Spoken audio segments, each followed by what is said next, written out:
Grammy award संगीत क्षेत्रामधला ऑस्करच्या दर्जाचा पुरस्कार, संगीत जगतामधला सर्वोच्च प्रतिष्ठेचा पुरस्कार। यावेळेला इतिहास घडलाय।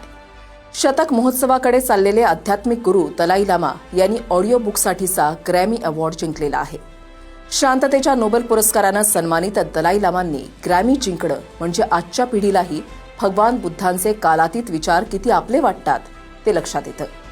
दलाई लामा हे तिबेटमधील बौद्ध धर्मियांचे सर्वोच्च धर्मगुरू, पण त्यांचे अनुयायी जगभरात पसरलेत। दलाई लामांनी वयाच्या 90व्या वर्षी ग्रॅमी अवॉर्ड पटकावलाय।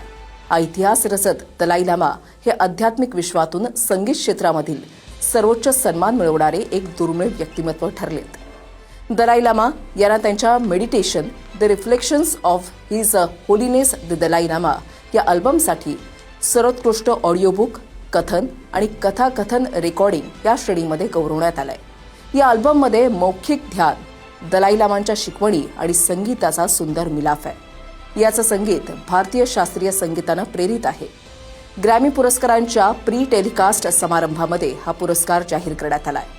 दलाई लामांनी प्रसिद्ध विनोदी कलाकार ट्रेवर नोवा, अमेरिकेच्या सुप्रीम कोर्टाच्या न्यायाधीश केतनजी ब्राउन जॅक्सन आणि पॉप संगीत ग्रुप मिली व्हॅनिलीचे सदस्य फॅब मोर्वन यांना मागे टाकत या पुरस्कारावर आपलं नाव कोरलंय।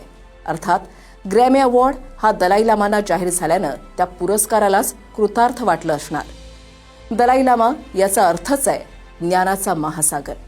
दलाई लामांना मिळालेला हा पुरस्कार म्हणजे आजच्या युगातही शांतता, करुणा, आत्मचिंतन, आत्मनिरीक्षणालाही किती अमूल्य महत्त्व आहे हे दर्शवणाराच आहे।